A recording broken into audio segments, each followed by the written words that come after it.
Welcome back everyone. Welcome to target with SB classes. दोस्तों, आज हम आपके बीच में जूनियर असिस्टेंट का ये पेपर जो कि 17 अक्टूबर को हुआ था आपके बीच में लेकर के आए हैं।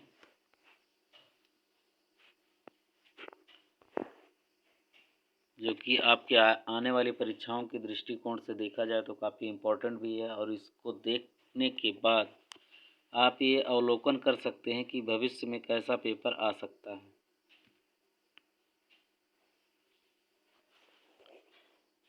तो आइए शुरू करते हैं।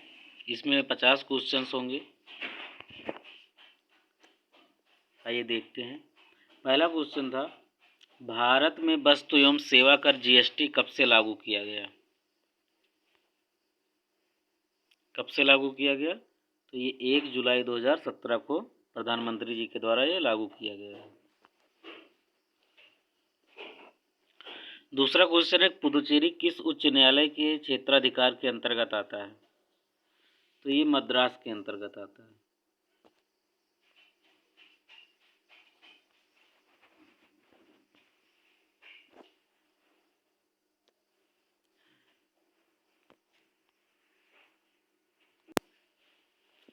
तीसरा क्वेश्चन था, निम्नलिखित में से कौन सी भारत शासन अधिनियम 1919 की प्रमुख विशेषता नहीं थी?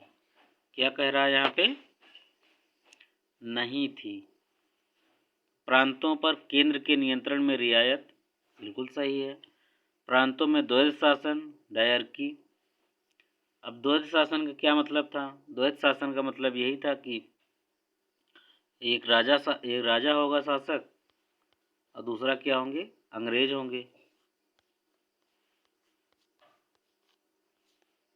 एक राजा थे उस समय, और एक क्या थे? अंग्रेज थे। तो इसमें जो प्रशासन चलाने की जिम्मेदारी होगी वो किसकी होगी? वो राजा की होगी। बाकी राजस्व संबंधी वसूली, या कह सकते हैं कि कोई नियम कानून बनाना हुआ या कोई बड़े निर्णय लेना हुआ, तो वो कौन करेगा? वो अंग्रेज लोग करेंगे, यानी कि वायसराय लोग करेंगे। तो यही था द्वैध शासन। तो ये भी सही है। प्रांतों में था उस समय। भारतीय विधायिका को ज़्यादा प्रतिनिध्यात्मक बनाया जाना, यानी कि ज़्यादा महत्व देना उसको, ये भी सही है। उस समय केंद्र में ये सिस्टम लागू नहीं था। ये कब लागू किया गया केंद्र में? 1935 में। उसके बाद तब ये प्रांतों में ये क्या हो गया? 1935 में ये हट गया। लेकिन अभी के लिए जो इसका आंसर होगा वो फोर्थ ऑप्शन होगा।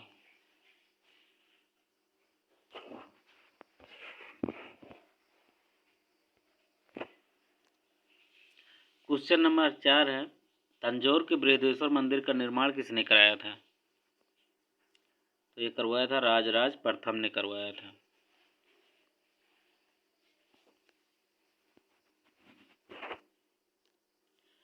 अटल नवाचार मिशन, अटल इनोवेशन मिशन किससे रिलेटेड है? तो ये उद्यमशीलता के विकास से रिलेटेड है। आपका पहला ऑप्शन सही हो जाएगा।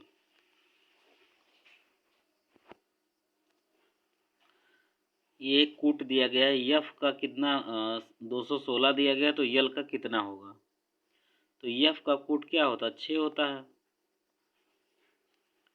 और 6 का अगर हम क्यूब कर देंगे तो कितना आ जाएगा? 216 आ जाएगा। यल का कितना होता है? 12। तो 12 का क्यूब करेंगे तो कितना आ जाएगा? 1728 आ जाएगा। इस प्रकार ये फोर्थ ऑप्शन आपका क्या हो जाएगा? सही हो जाएगा।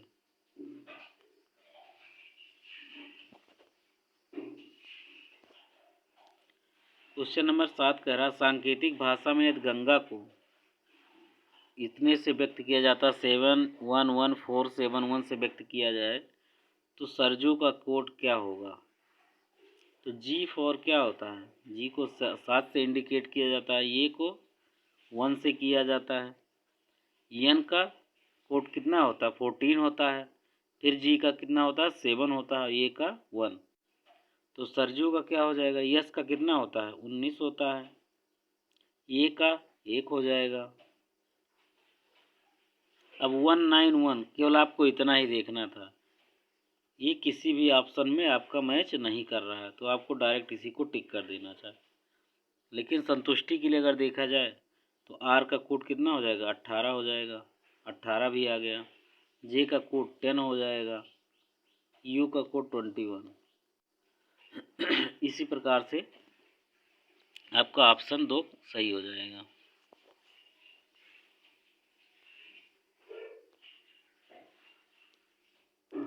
कह रहा एक व्यक्ति 8 किलोमीटर पश्चिम की ओर चलता है। ये आपको डायरेक्शन पता होगा। ये आपका ईस्ट है, ये आपका वेस्ट है, ये नॉर्थ है और ये साउथ है। इतना तो पता ही होगा आप लोगों को। तो ये कह रहा 8 किलोमीटर कहाँ चलता है, पश्चिम की ओर चलता है। फिर 6 किलोमीटर उत्तर की ओर चलता है। तो वो अपने प्रारंभिक स्थान से यानी कि यहाँ से अब वो कितनी दूरी पर है, तो इसको मिला लेंगे कितनी दूरी पर है। इसका अगर हम वो निकाल देंगे पाइथागोरस प्रमेय से इसकी डिस्टेंस निकालेंगे तो क्या हो जाएगा, ए बी सी करके यहाँ पे ए बी का स्क्वायर प्लस बी सी का स्क्वायर प्लस सी ए का स्क्वायर। तो ए बी का स्क्वायर कितना हो जाएगा, 8 का स्क्वायर प्लस 6 का स्क्वायर इक्वल टू ए सी का स्क्वायर। तो 8 का स्क्वायर कितना हो जाएगा,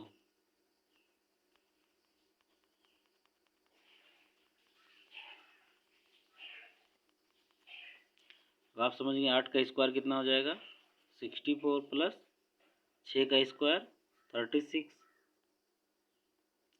तो कितना आ जाएंगे, ये आपका आ जाएगा 100।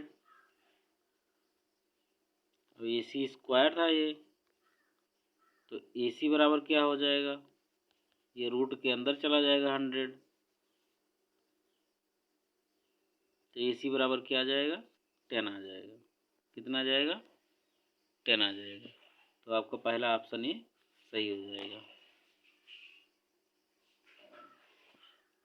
कौन सा सही होगा, फर्स्ट ऑप्शन।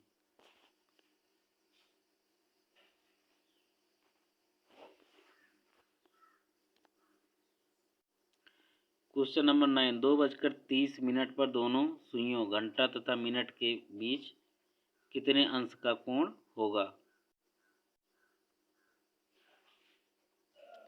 तो इसको सॉल्व कर लेंगे दोस्तों, इसका कितना आ जाएगा आंसर, 105 डिग्री आ जाएगा, 105 अंश आ जाएगा इसका।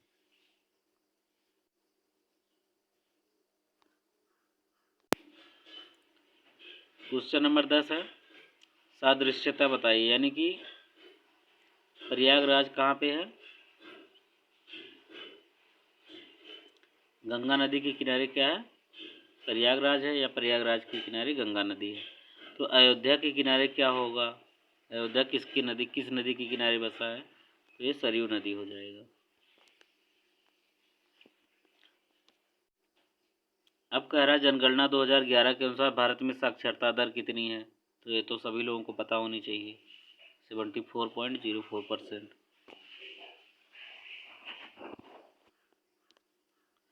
उत्तर प्रदेश बजट 2021-22 के अंतर्गत मुख्यमंत्री समग्र संपदा विकास योजना के लिए कितना बजट आवंटन किया गया है या कितनी राशि आवंटित की गई है।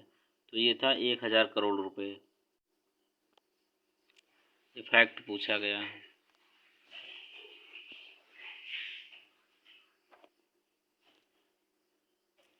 क्वेश्चन नंबर 13, मृदा अपरदन के कारक या फैक्टर कौन कौन से हैं, इसको पहचानना है।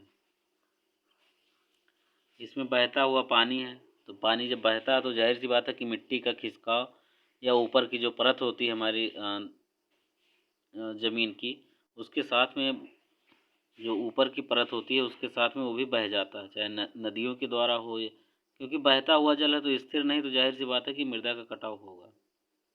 भूजल ग्राउंड वाटर को अधिकतर मैक्सिमम लोगों ने ए और सी मारा था कि ये भूजल नहीं हो सकता क्योंकि ये स्थिर है, लेकिन इसके द्वारा भी क्या होता है, मृदा अपरदन होता है। जो गांव में बोरवेल लगे होते हैं, हैंडपम्प लगे, कभी कभी उससे भी क्या हो जाता है, मिट्टी चली आती है, या कह सकते हैं कि उसके द्वारा भी जो है मृदा अपरदित होता है, और समुद्र की लहरों के द्वारा तो होता ही। तो इस प्रकार ये भी सी, ये तीनों हो जाएगा।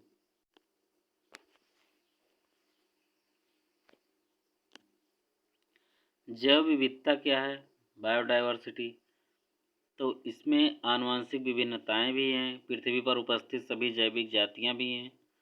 जैविक समुदाय की विभिन्नता यानी कि एक ही जगह पर कई सारे लोगों की एक कम्युनिटी पाई जाती है, कई सारे कह सकते हैं कि हाथियों का भी झुंड, पशुओं का भी झुंड, आदमी का भी अलग अलग निवास करने वाले, तो ये इन लोगों की एक एक ग्रुप ऐसे बना हुआ है, तो इसकी भी विभिन्नता पाई जाती है। पारिस्थितिक तंत्र की विभिन्नताएं, कहीं कुछ है तो कहीं कुछ है, लेकिन ये संपूर्ण पृथ्वी पर सब कुछ पाया जाता है यहाँ पे। तो यही है बायोडाइवर्सिटी, ये चारों सही है।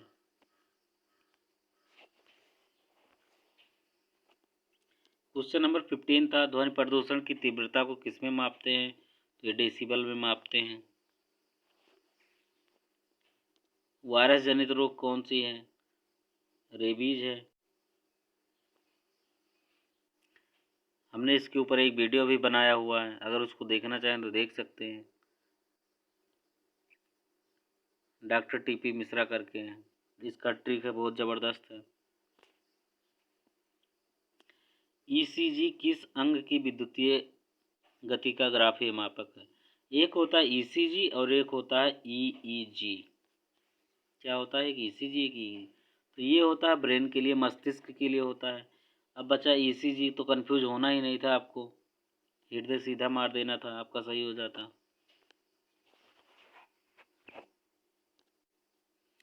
क्वेश्चन नंबर 18 है, ये आपका एक दिया गया है, ये किसके उदाहरण हैं, समस्थानिक के हैं, आइसोटोन के हैं, आइसोमर्स के हैं, या फिर संभारिक के हैं।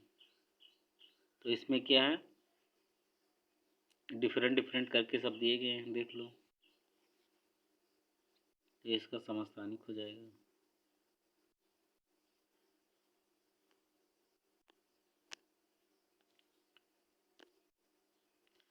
कौन सा अम्ल टमाटर में उपस्थित होता है, एसिटिक अम्ल सिरके में पाया जाता है, लैक्टिक अम्ल दूध में पाया जाता है। अब इसमें टमाटर में पाया जाता है सिट्रिक अम्ल और मैलिक अम्ल, तो आपका यही आंसर हो जाएगा। टार्टरिक अम्ल आपका अंगूर वगैरह में पाया जाता है।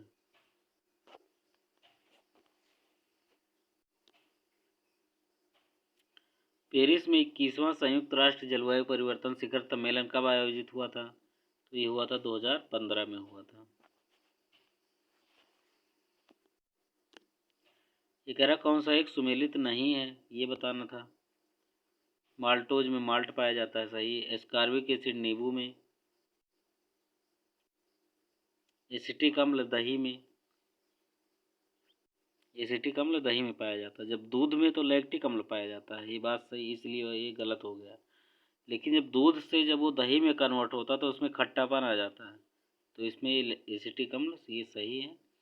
और ये कह रहा था नहीं है, तो इसमें दूध में क्या पाया जाता है, लैक्टिक एसिड, तो इसलिए ये गलत हो जाएगा। रक्षा मंत्रालय भारत सरकार द्वारा अगस्त 2020 में प्रारंभ किया गया सार्थक किससे रिलेटेड है, रॉकेट प्रक्षेपक से, स्मार्ट बम से, अपतटीय गश्ती जहाज से, या फिर हल्के लड़ाकू विमान से। तो आपका ये अपतटीय गश्ती जहाज था, जो कि समुद्रों में गश्त करते रहते हैं, पता लगाते रहते हैं कोई दुश्मन देश का या कोई चीज़ हमारे बॉर्डर में तो नहीं घुस आया है, तो यही था ये अपतटीय गश्ती जहाज।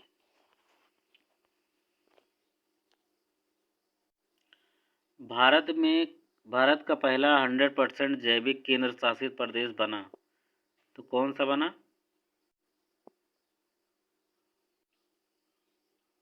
लक्षद्वीप।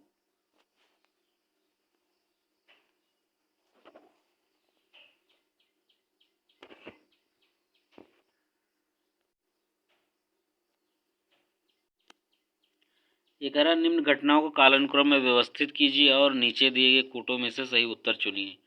साइमन आयोग की नियुक्ति कब हुई थी, 1927 में हुई थी। जलियांवाला बाग हत्याकांड 1919। महात्मा गांधी की दांडी यात्रा 1930 में हुआ था, सबको पता है। फिरोज शाह मेहता की मृत्यु 1515 में है, तो ये सबसे पहले आ जाएगा, फोर्थ ऑप्शन। फिर सेकंड आ जाएगा 1919, फिर पहला ऑप्शन आ जाएगा 1927, फिर 1930। इस प्रकार आपका आंसर ये हो जाएगा सेकंड।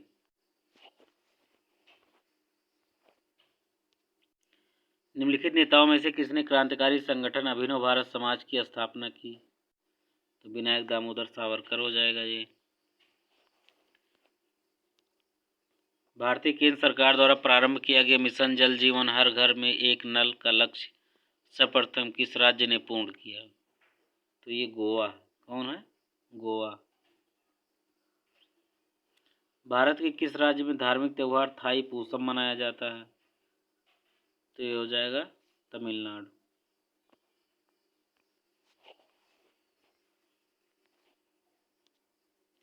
किसानों की आय बढ़ाने हेतु किस राज्य ने किसान कल्याण मिशन का शुभारंभ किया? तो ये उत्तर प्रदेश सरकार के द्वारा शुरू किया गया, जो कि आपकी स्टेट से ही रिलेटेड था।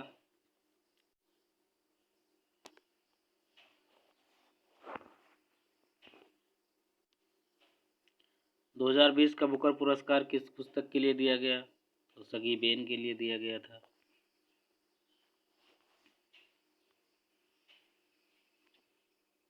क्वेश्चन नंबर 30 है, भारत और अफगानिस्तान की सहमति सहतूत बांध किस नदी पर निर्मित होगा? तो ये मैदान नदी पर निर्मित होगा। आगे अब तो सब विवादित हो गया, कुछ नहीं होगा। अकबर ने किस वर्ष जिजिया कर समाप्त किया था? तो ये 1564 आपका सही हो जाएगा, जो कि गैर ब्राह्मणों पर लगता था ये धार्मिक कर।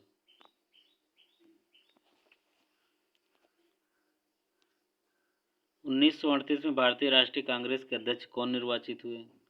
सुभाष चंद्र बोस निर्वाचित हुए थे, इनको हरा करके।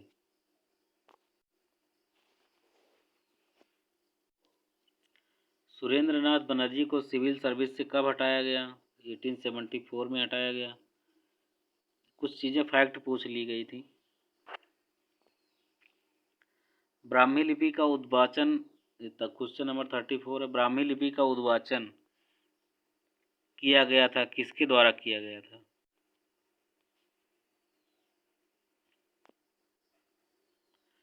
तो अलेक्जेंडर कनिंघम के द्वारा इसकी खोज की गई थी, लेकिन वो पढ़ नहीं सके थे।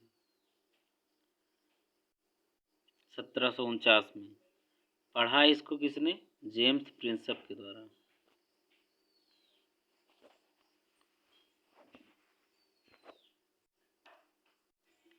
इसमें एक राजवंशों का एक कालानुक्रम दिया गया है, जो कि आपको बताना था। तो पहले कौन सा आ जाएगा? हर्यक वंश ने पहले शासन किया। उसके बाद नंद वंश, जब हर्यक वंश कमज़ोर हो गया तो उसको जो है समाप्त करके नंद वंश राजा बना। और जब नंद वंश कमज़ोर होने लगा, नंद वंश कमज़ोर नहीं था, एक तरीके से कह सकते हैं जो घनानंद था कमज़ोर नहीं था, उसको चाणक्य की सहायता से चंद्रगुप्त मौर्य ने परास्त किया उसको। तो ये थर्ड नंबर पर आ जाएगा आपका ये, और चौथे ऑप्शन पे लास्ट में ये आ जाएगा शुंग वंश। इस प्रकार आपका आंसर ये 4 नंबर सही हो जाएगा।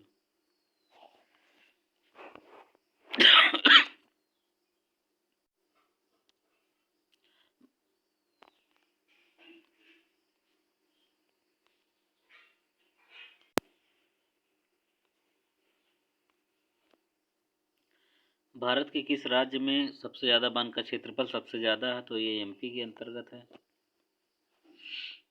कौन सी नदी डेल्टा नहीं बनाती है? तो दो ही नदियां हैं, एक नर्मदा और एक ताप्ती। हालांकि माही भी है, माही भी ऑप्शन में नहीं है। जो अरब सागर में गिरती हैं अधिकतर नदियाँ क्या बनाती हैं? एस्चुरी बनाती हैं। और उधर बंगाल की खाड़ी में जो गिरती हैं वो क्या बनाती हैं? डेल्टा बनाती है।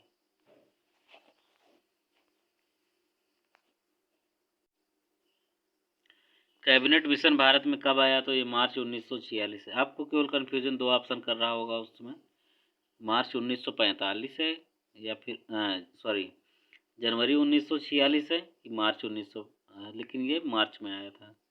तो आपका आंसर थर्ड हो जाएगा। भारत में उपराष्ट्रपति पदेन सभापति होता है, राज्यसभा का होता है।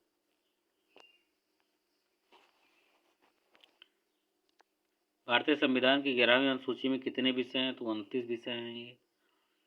2011 की जनसंख्या, विश्व की जनसंख्या कितने प्रतिशत थी? 41 नंबर का क्वेश्चन है, तो ये 17.5% है।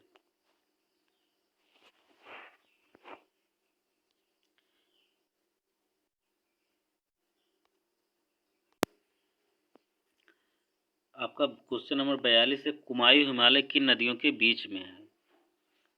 तो यह देखते हैं, सिंधु और सतलज के बीच में कौन सा हिमालय है? तो सिंधु और सतलज के बीच में जो है पंजाब हिमालय है।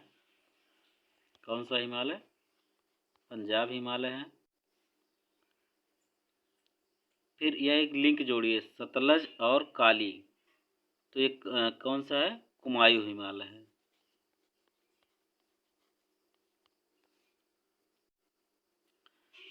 फिर इसके बाद कौन सा है? काली और तीस्ता। काली और तीस्ता के बीच में जो है नेपाल हिमालय है। कौन सा है? नेपाल हिमालय है। और तीस्ता और ब्रह्मपुत्र जो है ये असम हिमालय होगा। क्या होगा?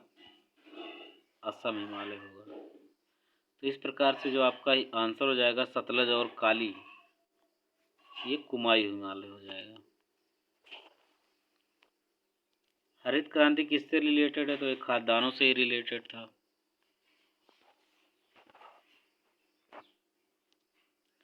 भारत का कौन सा समुद्र तट प्रायः चक्रवात से प्रभावित रहता है? तो आपने ये देखा होगा कि उड़ीसा में जो है हमेशा कहीं ना कहीं ये चक्रवात, कभी ये तूफान कभी वो तूफान हमेशा आता ही रहता है, बहुत ज़्यादा प्रभावित है। अब इसके लिए यूनेस्को के द्वारा जो है इसको पुरस्कार भी दिया गया था सबसे ज़्यादा मैनेज करने के लिए, कि बहुत ज़्यादा यहाँ पे कम जन माल हानि की जो है नुकसान होता है, तो इसके मैनेजमेंट के लिए इसको एक पुरस्कार भी दिया गया था।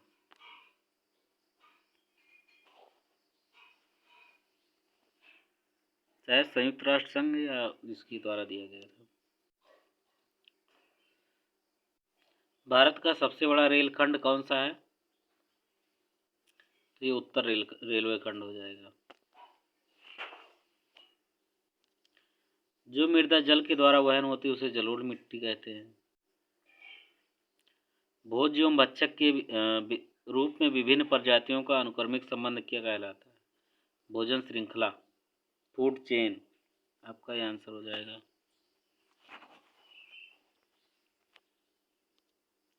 समुद्र के तल पर रहने वाले जीव जंतुओं को क्या कहते हैं? तो ये बेंथिक हो जाएगा।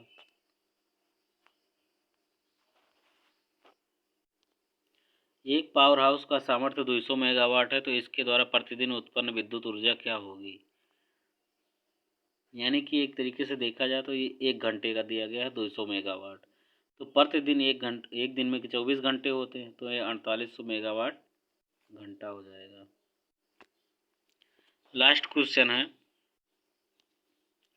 राष्ट्रीय विज्ञान दिवस कब मनाया जाता है? तो ये 28 फरवरी को मनाया जाता है, ये सबको पता होगा आई थिंक।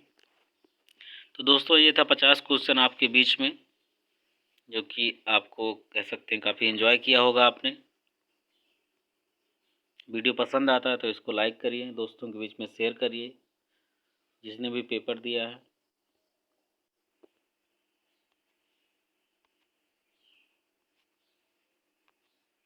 बहुत बहुत धन्यवाद दोस्तों।